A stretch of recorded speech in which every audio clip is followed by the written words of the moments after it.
Hello friends, आज हम इस वीडियो में इंडियन कॉन्स्टिट्यूशन के कुछ सैलिएंट फीचर्स के बारे में बात करेंगे। मैं आपको इंडियन कॉन्स्टिट्यूशन के जितने भी सैलिएंट फीचर्स हैं उनके बारे में पढ़ाऊंगा। तो चलिए शुरू करते हैं। हमारा इंडियन कॉन्स्टिट्यूशन जो है वो lengthiest constitution in the world है।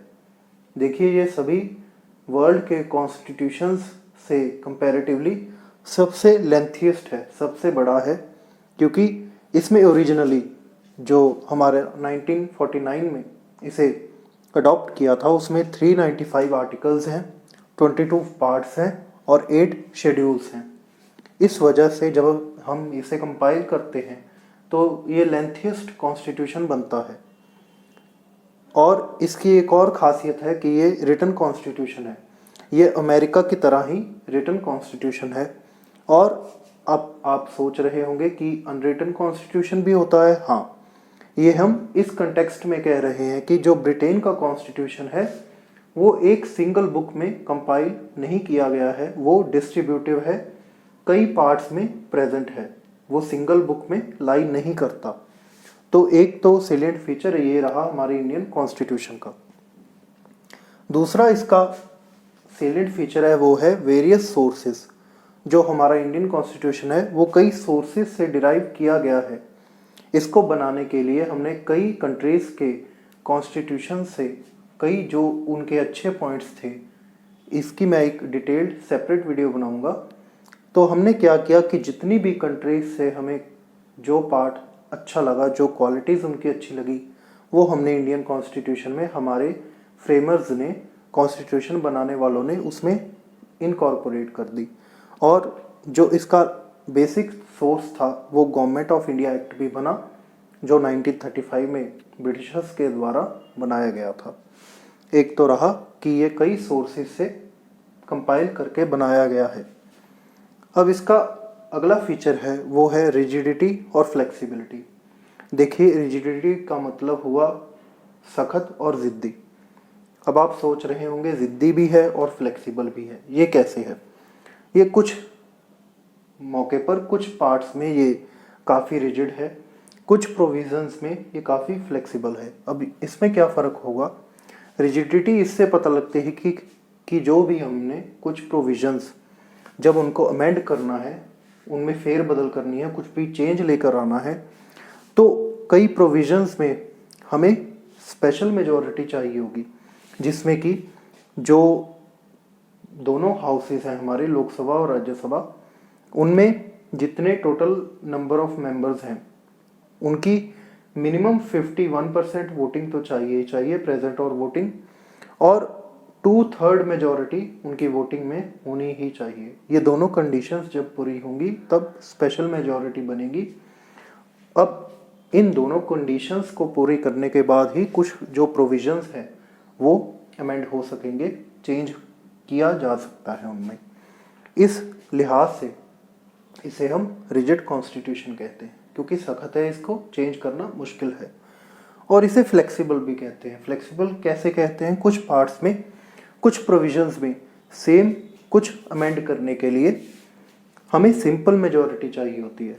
सिंपली 50% से ज़्यादा जो लोग होंगे प्रेजेंट और वोटिंग, अगर उन्होंने कह दिया कि हम इस अमेंडमेंट को, चेंज को करने के लिए राज़ी हैं, जो 50% से ज़्यादा हों, तो सिंपली जो ऑर्डिनरी लॉज हैं, कुछ आम तौर पर कानून हैं, उनमें जो चेंज करना होगा वो सिंपल मेजॉरिटी से हो सकता है।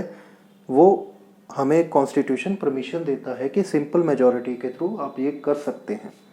अब इसके बाद है federal in nature with strong centre. देखिए, फेडरल का बेसिक मीनिंग होता है डिस्ट्रीब्यूशन ऑफ पावर्स। इसमें कॉन्सेंट्रेशन ऑफ पावर नहीं होती, किसी भी राजा की तरह किंग, एक जो हमारा डिक्टेटरशिप हो या किंग्स रूल हो, उसमें एक राजा के हाथ में ही सारी पावर होती है। तीनों जो हमारे कंट्री के जो मेन पिलर्स होते हैं, जैसे लेजिस्लेटिव और एग्जीक्यूटिव और जुडिशरी, वो तीनों का काम एक किंग, एक राजा ही करता है। पर फेडरल में क्या होता है कि डिस्ट्रीब्यूशन ऑफ कई लेवल्स ऑफ गवर्नमेंट होती है, कई लेवल्स ऑफ अथॉरिटीज़ होती हैं, डिस्ट्रीब्यूशन ऑफ पावर्स होता है, उनकी इंडिपेंडेंट, उनके पावर्स होते हैं, क्राइटेरिया और एरिया होते हैं जिनमें वो काम कर सकते हैं। देखिए हमारा कॉन्स्टिट्यूशन इसी स्ट्रक्चर पर बेस है, फेडरल है, डिविजन्स ऑफ पावर्स है, डिविजन्स ऑफ अथॉरिटीज़ है। और इसके बाद और क्या है, स्ट्रॉन्ग सेंटर कैसे है। कुछ जो टॉपिक्स है सेंटर ने वो अपने पास रिजर्व रख लिए जो हमारे देश के लिए ज़रूरी थे, और जो नेशनल प्रोस्पेक्ट्स है जिन टॉपिक्स पर वो सेंटर ने अपने पास रखे। और इसका एक और मीनिंग भी है कि स्टेट्स को ये पावर नहीं है कि वो अपनी मर्जी से इंडिया से सेपरेट हो सकें, इसलिए स्ट्रॉन्ग सेंटर इसे कहा जाता है। और डिफरेंट लेवल्स ऑफ गवर्नमेंट हुए, डिस्ट्रीब्यूशन ऑफ पावर्स हैं, और डिफरेंट सब्जेक्ट्स हैं जैसे स्टेट लिस्ट, यूनियन लिस्ट और कॉन्करेंट लिस्ट। आप इसे आगे बात करेंगे। आप इतना समझ लीजिए कि कुछ एरियाज हैं जिसमें सेंटर काम कर सकती है, कुछ में स्टेट भी काम कर सकते हैं, कुछ पे दोनों काम कर सकते हैं, आप इतना समझ सकते हैं। और इमरजेंसी प्रोविजंस में हमारे सेंटर के पास कुछ खास पावर्स आ जाती हैं, स्टेट से कुछ पावर ले ली जाती हैं। ये 3 तरह की इमरजेंसी होती है, ये भी हम आगे बात करेंगे। और 5वां जो सेलेंट फीचर है वो है इंडिपेंडेंट जुडिशरी। देखिए जुडिशरी का एक डेमोक्रेटिक कंट्री में इंडिपेंडेंट होना बहुत ज़रूरी है, और जो हमारी जुडिशरी है ये फुली ऑटोनोमस है। ये सिर्फ कॉन्स्टिट्यूशन के अंडर ही आती है, इसके ऊपर कोई भी सुपीरियर और बॉडी नहीं है। और ये इसके पास एक और ख़ास पावर होती है कि ये कॉन्स्टिट्यूशन की इंटरप्रिटेशन कर सकती है।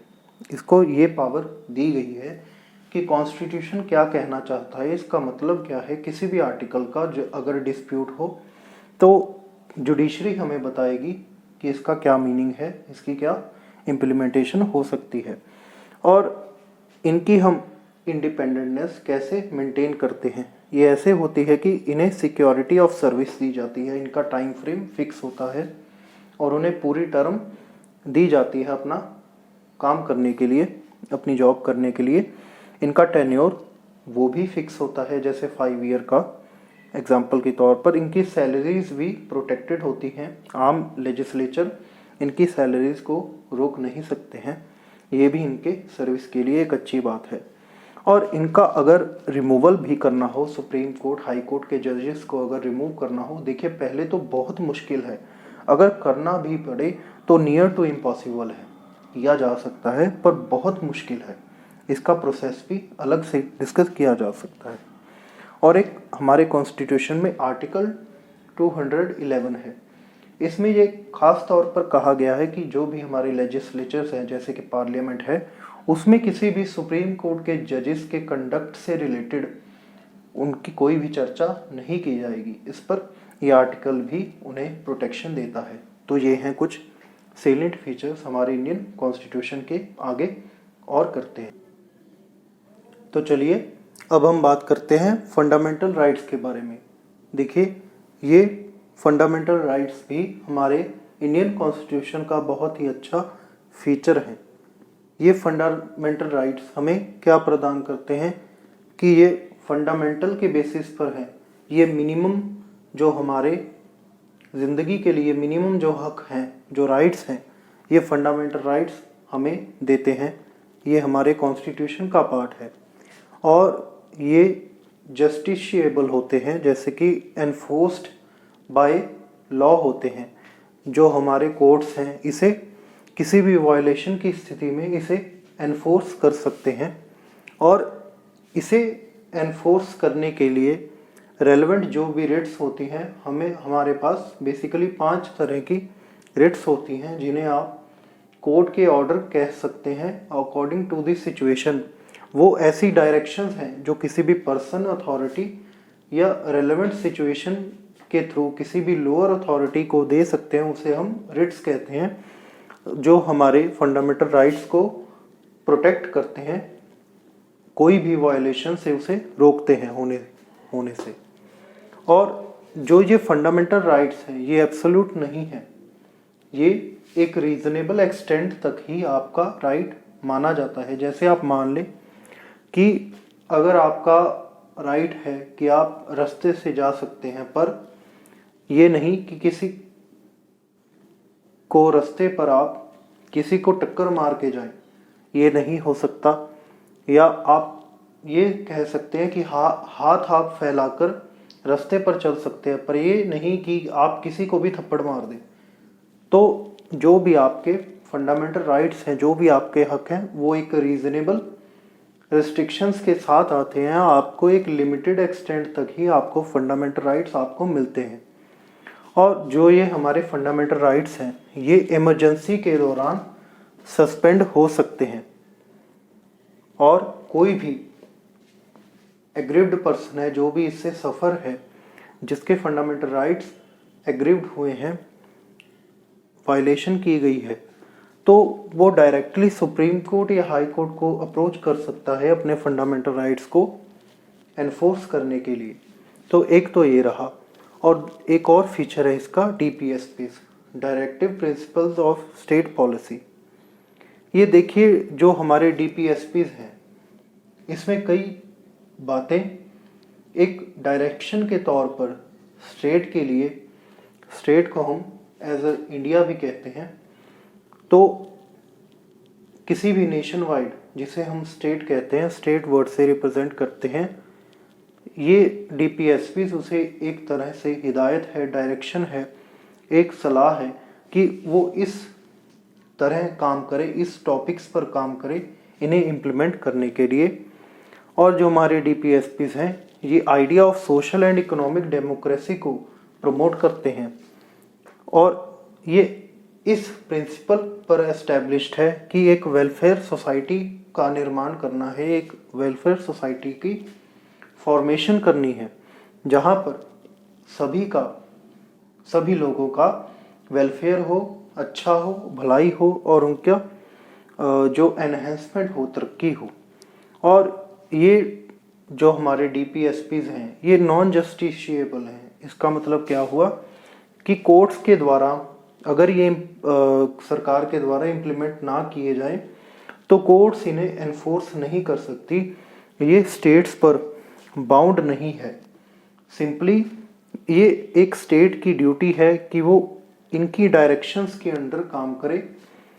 जो DPSPs में स्टैंडर्ड्स और जो भी सिचुएशन बताई गई है, उसे अचीव करने के लिए स्टेट कोशिश कर सकती है, पर वो लीगली बाउंड नहीं है उनको इम्प्लीमेंट करने के लिए। और एक और फीचर है हमारा, जो है सेकुलर स्टेट। देखिए, सेकुलर स्टेट का कोई मीनिंग एक्सप्लेन्ड नहीं है, इसका कोई भी डेफिनेट मीनिंग नहीं है, पर हम आर्टिकल 14, 15 और 16 और आर्टिकल 25 to 30 से हम इसका एक डेफिनेट मीनिंग डिराइव कर सकते हैं।